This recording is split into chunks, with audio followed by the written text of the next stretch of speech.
Everyone. My name is Donna Galia, Vice President of Pitcairn Council. On behalf of Mike Tobias, our Council President, Mayor Betsy Stevick, Borough Manager Annette Dietz, Council Members Kevin Nick, Doug Carruthers, Cameo Ferrelli, Lorraine Myers, Jim Rouleau, Police Chief Scott Ferrelli, our Foreman Jim Communal, and our dedicated borough employees, I welcome you to our home. Like many communities across Pennsylvania, we struggle with aging infrastructure, landslides, flooding, neighborhood blight, and finding the funding to repair, maintain, and grow our community. We are honored that Governor Wolf has taken the time to personally tour Pitcairn to see our issues and our commitment to our community firsthand. We would like to publicly thank Senator Jim Brewster, Congressman Mike Doyle, and Representative Brandon Markosik for your written support for the funding for Center Avenue and Hillside Avenue repairs. It is my pleasure to now introduce County Executive Rich Fitzgerald. Thank you, and also joined today by Senate Leader Jay Costa, who represents a lot of the communities in the eastern suburbs, along with Senator Brewster and Representative Markosik. I appreciate the governor. You know, when he comes here, it really is helpful to us, and he's been here, you know, a number of times now, touring a lot of the communities in southwestern Pennsylvania, in Allegheny County. Last week in Bridgeville, this morning in Carnegie, and now here in Pitcairn. Our needs of infrastructure improvement are vast, and the governor can go over all the specifics, things like landslides. We all know what we lived through last year with Route 30, but that's just one area where we've got people and things at risk. You go around this town and you can see the hillsides, the roads that have been reduced down to one lane, the roads that are closed at times because of what's going on. And we've got to figure out a way to fund our infrastructure. And I think the governor's got a really, really good plan on how to do that. I'm going to let him outline that, but I'm certainly in full support of that. I think it's the right thing to do, what he's looking to do, and it's just needed. And it's a bipartisan issue. It's not one party or the other. You know, a landslide doesn't know which party you're from. The road gets shut down, it doesn't know what party you're from. And if we're going to have an economy that grows, and we've got a growing economy here in the region, if we don't invest in our infrastructure, that growth is going to come to a stop, and we'll go into the kind of reversal that we had decades ago. So I want to thank the governor for his work and his administration, the continued work that they do, and let me introduce our governor, Governor Tom.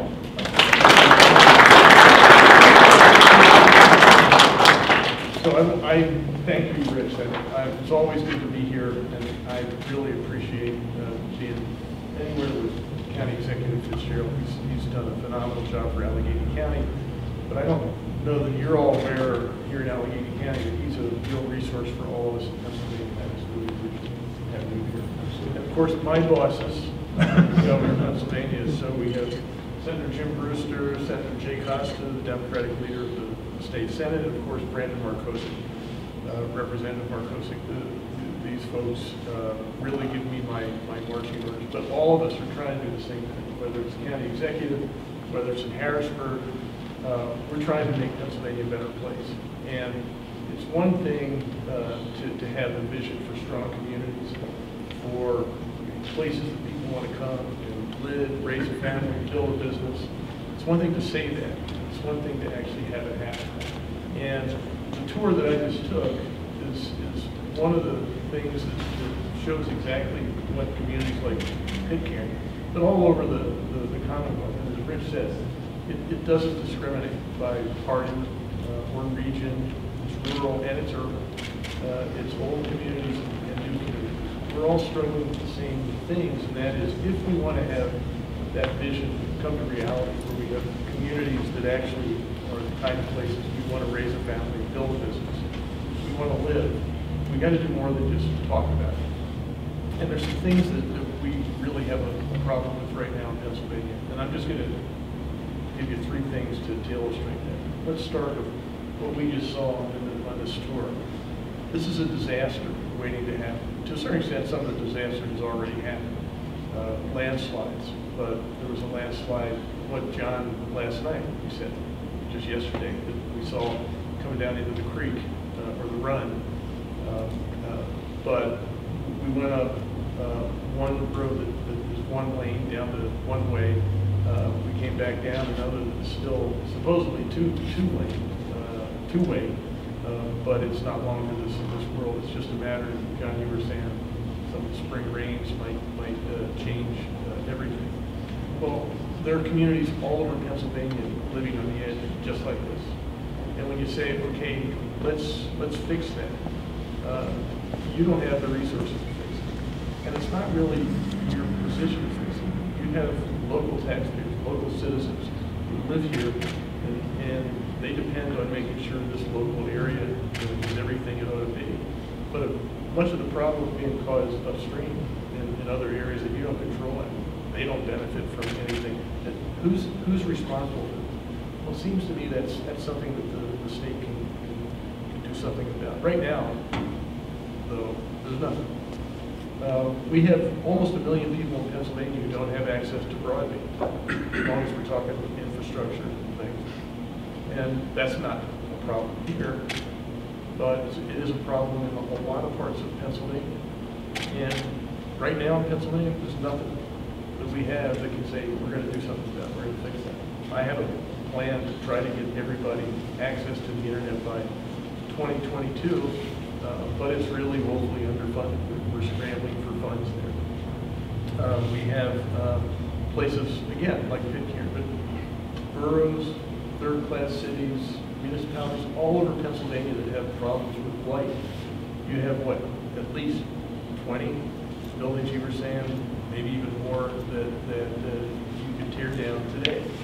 But you know the resources. And by having that blight problem, you're keeping people from investing private dollars in this place. So I keep hearing we keep hearing experts talk about, well, let's get government out of the way. Well, you know, one of the ways we can get government out of the way is to actually strategically position it in a way that could actually help empower people and communities to do the things they have to do. So right now, we have a vision for a stronger Pennsylvania, better, stronger communities, better, stronger families, and we have problems standing in the way of that vision. So what are we going to do with that? Well, I have an idea. And the idea is Restore Pennsylvania. And it's based on $4.5 billion, not million, billion dollars that we raised with a common sense severance tax. Now let me just explain. In Western Pennsylvania, you all probably drove here to get here. You're aware that in filling up your tank of gasoline in your car, you paid a severance tax. The problem is you didn't pay it to anybody in Pennsylvania, because Texas has a severance tax. Louisiana, Alaska, Oklahoma, they all have severance taxes. They put a tax on the natural resource that comes from their state. And what happens is whoever takes that out of the ground folds that into the cost of doing business of that product in that state. So when you buy gasoline or diesel or kerosene or plastic, anything made of plastic, you're paying the severance tax from wherever that raw material came from. So I keep saying, now we're the only state that doesn't have a severance tax. So every other state, Texas, these are not liberal states, these are conservative states. They have big, Texas gets billions of dollars from their severance tax. Meanwhile, there's only one major natural gas producing state in the country without a severance tax, that's Pennsylvania. So I keep telling people when I go to these governor's meetings and I meet people from Texas and Louisiana and Oklahoma, they say, you know, that's how nice we are. We pay our citizens, 12.8 million Pennsylvanians, are happy to pay your severance tax, which pays for your bridges and your roads and your schools. And we're fine with not having you pay for any of our stuff. That's how nice we are in Pennsylvania. And I say we also do that because we really appreciate all the thank you notes we get from your taxpayers. How many thank you notes have you gotten from Texas? Any? Oklahoma? Alaska? No. But we pay for their stuff. And And we send thank you notes to them for paying. Oh no, they don't pay for our stuff because we don't have a severance tax. So it strikes me, and this is one that even the independent fiscal office says only 80% or only 20% of this would be paid by Pennsylvania because it would be embedded in products that we buy. If we buy gas for our heating or plastics. Right now, 80% of this would be paid for by non-Pennsylvanians. So here I'm talking about $4.5 billion. See if you like it. $4.5 billion that we could use for things that you need right here in Pitcairn. Like those 20 houses that you needed. Like, what did we figure, John? $7.5 million to shore up sagging and crumbling infrastructure, roads that have already fallen in, flooding that's already taken place. What if I told you we could do that and we wouldn't be paying for it? The Texans and Louisianans and Alaskans would be. Am I missing something here? Am I missing something? This is a pretty good deal. So this is what Restore Pennsylvania is, and it would allow us to answer the question. It would allow us to answer the question, what can I do? Because last year, when I came around to all these things, Route 30, we got PennDOT to help with that. We can sometimes find ways to help, but for the most part, when I go to communities that have been flooded, now the federal government can help. And if you get to a threshold of $18, $19 million, you can help it. What's happening now in Pennsylvania, these localized storms, and the damage doesn't get up to $18 or $19 million. And so what I have to do is look at someone in the eye. I feel like I'm at a funeral. I say, I'm really, I mean, their house has been flooded away, devastated. Their lives have been changed completely forever. And the best I can do is, like, I'm at a funeral, say, I'm sorry for your loss, there's nothing I can do. If we do this in Harrisburg, a common sense, inexpensive way to address this problem, we could have $4.5 billion over the next 4 years, right away, starting this year, to start to address these problems. And Pennsylvania's in a unique position. Other states have already done this, so they don't have $4.5 billion. This is something it's like good news, bad news. Bad news is we don't have the severance. The good news is we haven't built in the expenses of the severance tax. Here we can bring in $4.5 billion and say to every community, every municipality, every family, every individual in Pennsylvania, okay, we're actually from Harrisburg and we're here to help you. And we actually can in this case. There was somebody, I was in Carnegie just earlier, and someone came up to me and said, you know, this is something that really is obviously necessary. We really need to invest in infrastructure. And I'm sort of getting, I don't like the situation where every time we need to do something, we have to raise some tax. And that's a problem. And I said, here, uniquely, we're not raising your tax. You're already paying this tax. You're paying it to Louisiana, Texas, Alaska, and all the other states with natural resources. No one pays from here. This is our unique situation we're in. We could actually have $4.5 billion to address the issues that affect you in your home, in your community, and it would be really, really inexpensive. So this is something that I would hope we could get support across the aisle. We have all Democrats here, but I think this is something that there is nobody in politics, nobody in public service wants to go out and look at somebody who's just lost her home and say, there's nothing I can do. I'm really sorry for your loss. I have not found that person yet. When I come out, it's always, what can the state do? What can we do? And the answer has always been, we can't do anything. We can help facilitate some federal support if it's available, but we can't do anything. If we do this, all of us, Republicans and Democrats, will be able to answer the question, I'm sorry for your loss, and here's the answer to your question, and I can do something to help you. And maybe I can even do something to prevent this from happening again. So I really appreciate your hearing me out here, and this is something that really makes sense. I don't have a backup plan. This is a unique opportunity for Pennsylvania. I would really like us to take advantage of this, and I think the support is growing, and I'm looking forward to being able to come back to places like Pitcairn when something bad happens, or before something bad happens, I actually can do something to help. So thank you for being here. Thanks for listening to me. And now I'd like to turn this over to Senator Jim Brewster.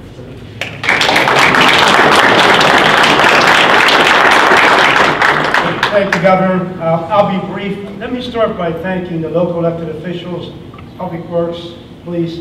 As we rode around, one of the things that stuck out was you've done a magnificent job with what you have.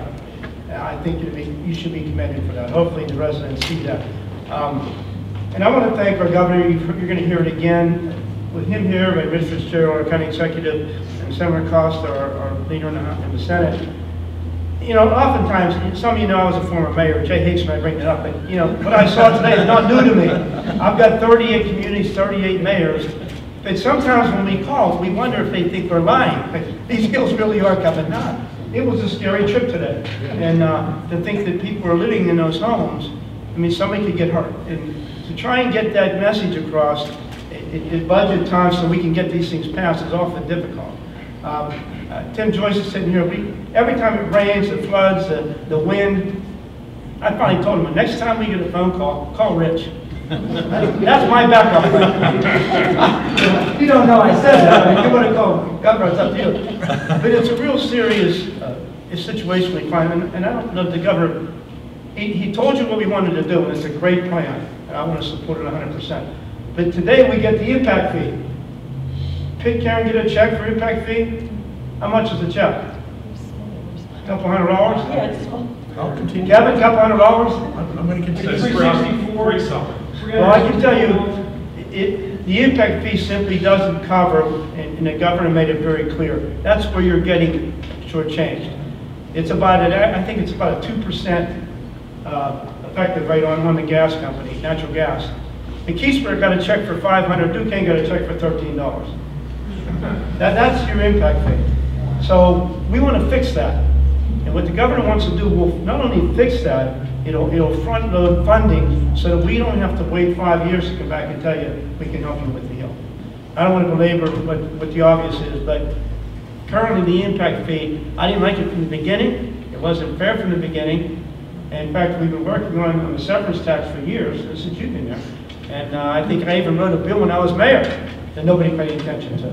And so you're getting shortchanged. We're going to try and fix it. But I think what we're trying to say today is, as you go out over these next couple of elections, not a political statement, help yourself, and let's sell this idea and get people past the boogeyman here.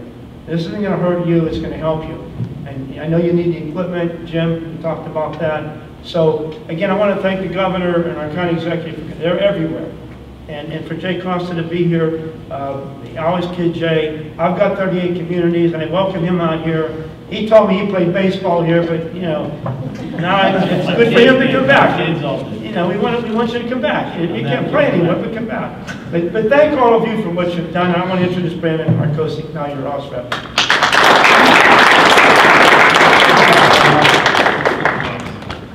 First off, thank you, Governor Rich, for coming today. I thought today was a very good time for us to actually go out and see these projects in person, because I think sometimes we see them on a TV and we don't quite get the actual gist of what is going on in our townships. So for us to go out in the car and to actually see what has happened here in our district here. So, and we have a lot of, as I mentioned, we have a lot of streams that are going through this area that are affecting a lot of folks' homes. And as we saw going up, I believe it was Center Ave, these homes are about to potentially fall off the side of the bank. So this is a very, very pressing issue that could really hurt folks down the line. So we really just absolutely thank our governor for coming out to seeing what is the main things that are going on in Pitcairn, and it is our flooding issues, and it's been a big issue that's been going on for 25 plus years.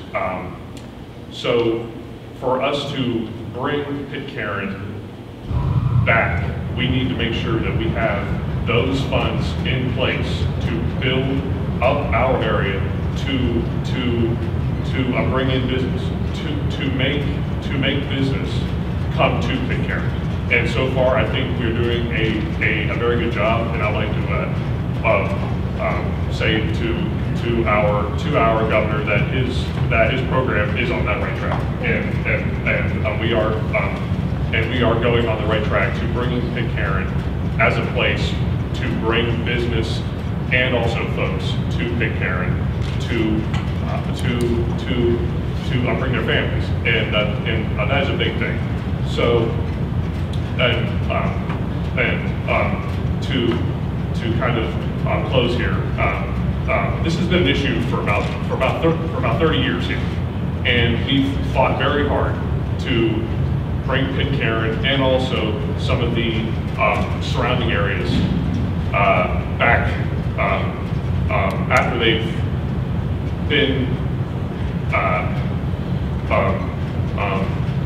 with their flooding has really caused some damage to their local businesses. So I don't want to speak too long on this issue because it's been something that's been on my docket for a very long time, is making sure that we have funds in place to help build these areas. So thank you again. I would like to thank Governor Wolf, Rich, for coming today. Also, Senator Brewster and Costa. So I really do thank you for your time. Thank you.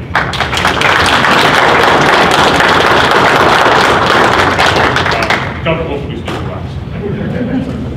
Well, I just want to end up by saying, first of all, let's make sure that my proposal actually is on top of the impact fee. So as much as you might not like it, I'm not even taking that away. I'm not even arguing that this is on top of that, and the severance tax that would be left, severance tax plus the impact fee, that rate put us squarely in the middle with the other states. In fact, I think it'd be lower than Texas, good combination. So this could raise real money to really do good things for places like Pitcairn. And all of us would really appreciate your support and helping us get this through there. So thanks for being here. Thanks for your interest. Let's make Pennsylvania all prosperous in everything we're doing here. Thanks a lot.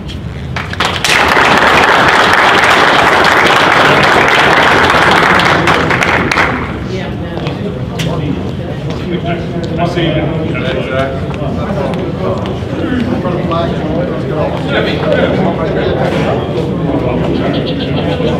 Governor.